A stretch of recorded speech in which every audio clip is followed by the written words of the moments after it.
ఔత్సాహికులకు స్ఫూర్తిని కలిగించే వెటరన్ క్రీడాకారులకు ప్రోత్సహించాల్సిన అవసరం ఉందని విశాఖ పోలీస్ కమిషనర్ శంకబ్రత బాగ్చి అన్నారు. వృద్ధాప్యంలో కూడా యువ క్రీడాకారులకు దీటుగా అనేక విభాగాల్లో పతకాలు సాధించడం గొప్ప విషయమన్నారు.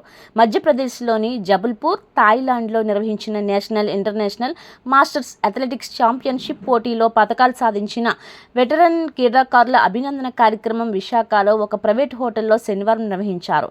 వెటరన్ అథ్లెటిక్స్ అసోసియేషన్ ట్రస్ట్ ఆధ్వర్యంలో నిర్వహించిన ఈ కార్యక్రమానికి ముఖ్య అతిథిగా పోలీస్ కమిషనర్ హాజరై పతకాలు సాధించిన వెటరన్ క్రీడాకారులను, పలువురు జర్నలిస్టులను సత్కరించారు. ఈ సందర్భంగా 10వ తరగతి విద్యార్థులకు పరీక్ష కిట్లు అందజేసి ఆశీర్వదించారు. అనంతరం కమిషనర్ మాట్లాడుతూ క్రీడల వల్ల మానసిక ఉల్లాసంతో పాటు ఆరోగ్యాన్ని కాపాడుకోవచ్చు అన్నారు. వృద్ధాప్యం అన్నది శరీరానికే తప్ప మనసుకి కాదన్నారు. నేడు రాష్ట్రాన్ని, దేశాన్ని ఏలుతున్న నాయకులు కూడా వయసు రీత్యా పెద్దవారే అన్న విషయాన్ని గుర్తించాలన్నారు. విశిష్ట అతిథి ట్రస్ట్ చైర్మన్ డాక్టర్ కమల్ బైద్ మాట్లాడుతూ వెటరన్ క్రీడాకారులకు సంపూర్ణ తోడ్పాటును అందిస్తున్నామన్నారు. అలాగే ప్రతిభావంతులను ప్రోత్సహిస్తున్నామన్నారు. జాతీయ, అంతర్జాతీయ పోటీల్లో వెటరన్ క్రీడాకారులు పతకాల పంట పండించడం అభినందనీయమన్నారు. వారిని స్ఫూర్తిగా తీసుకొని యువతరం కూడా క్రీడల్లో రాణించాలని అన్నారు. తమ ట్రస్ట్ ద్వారా మరిన్ని కార్యక్రమాలను చేపట్టడానికి కృషి చేస్తామన్నారు.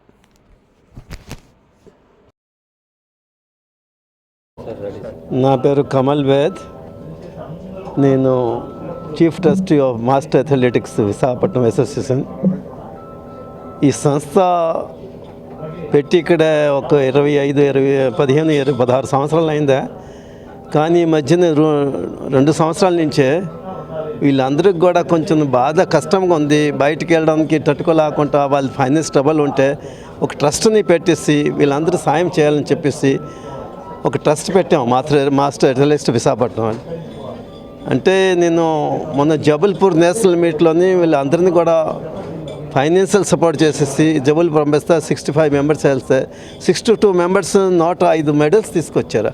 అంటే మన గర్వం విషయం. మన వైజాగ్కి ఇటువంటి టాలెంట్స్ ఉన్నాయి, కానీ బయటికి మనం తీసుకురాలిపోతాం. ఇప్పుడు నెమ్మదిగా బయటకు వస్తారు వీళ్ళందరూ.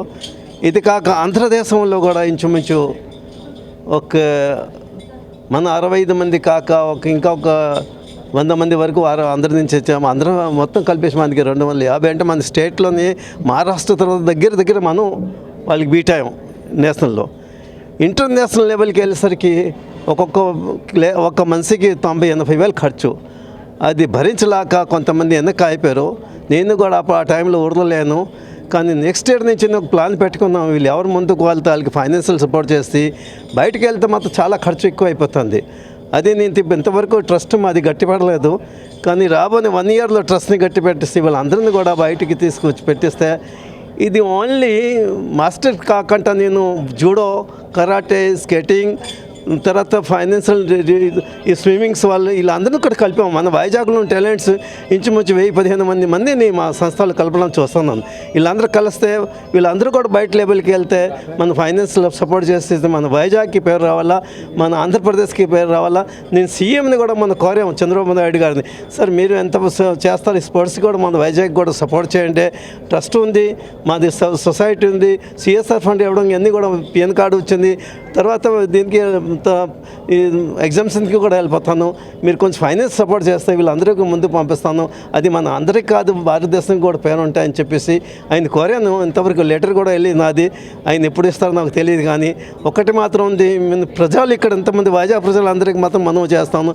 ఈ సంస్థలో మీరు రండి, మాకు కొంచెం చేయగలపండి. మీరు అందరూ ఉంటే ఈ సంస్థని మనం గట్టి పెడతాను. ఎందుకు టాలెంట్ ఉన్నారో మన దగ్గర ఇంచుమించు బయటికి వెళ్ళిన ప్లేయర్స్ కూడా 500 సుమారు ఉన్నారు. వాళ్ళు వెళ్ళడానికి అవకాశం ఉంది. ఒక్క 60 మందిని పంపిస్తాను. 105 medals, gold medal, silver medals, 34 gold medal తెచ్చారు. ఇట్లాగే సిల్వర్, ఇలా బ్రాంజ్ 3 రకాల మెడల్స్ తెచ్చారంటే అది చూసుకోండి మనకి ఎంత, మన వైజాగ్కి ఎంత పేరు. మీరు మీడియాలో ఉన్నారు, అందరూ ఉన్నారు. నా మనీ అందరి దగ్గర మీరు పంపిస్తే నా కోరిక అదే కావాలో.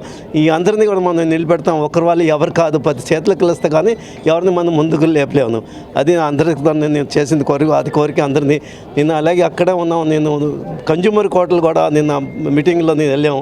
అక్కడ కూడా అదే చెప్పుకొచ్చాను, మా అందరికీ హెల్ప్ చేయండి. వైజాగ్లోని ఆణిముత్యాలను బయటికి తీసుకురావడానికి కొంత మీరు అవకాశం అండి, మీరు కూడా దాన్ని హెల్ప్ చేయండి కోరుతుంటే సెలవు తీసుకుంటాం. Thank you. నమస్కారం అండి. నేను ఈ వెటరన్ అథ్లెటిక్స్ అసోసియేషన్ ట్రస్ట్కి ట్రస్టీని. ఈ ప్రోగ్రామ్స్ అన్నీ కమల్ బేద్ గారి వెనకాలండి మేము నడిపిస్తున్నాం.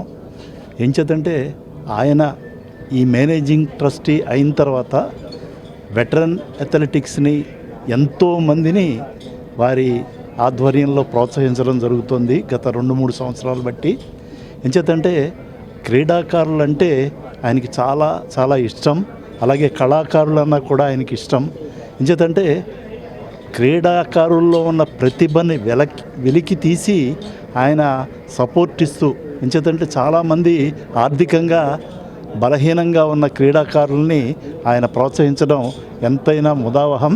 సో వారి నేతృత్వంలో ఈ ట్రస్ట్ ఒక 1 year కంప్లీట్ చేసుకుంది. ఈ 1 year కంప్లీట్ చేసుకున్న సందర్భంలో సుమారు ఒక 200-300 మంది క్రీడాకారుల్ని ఆయన ప్రోత్సహించడం జరిగింది. ఫైనాన్షియల్ ఆర్థికంగా సపోర్ట్ చేయడం జరిగింది. ఎంచేతంటే అలాంటి వ్యక్తులు డబ్బు చాలామంది దగ్గర ఉంటుంది కానీ ఎవరు బయటికి తీయరు.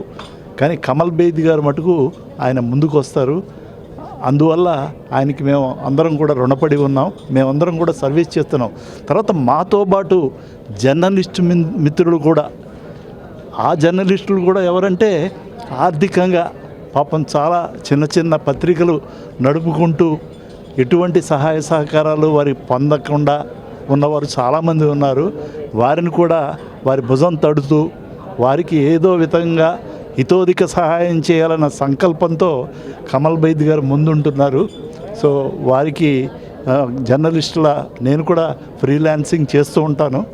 సో వారికి ఈ సభాముఖంగా కూడా జర్నలిస్ట్ మిత్రులందరికీ పేర్లు నేను చెప్పక్కర్లేదు.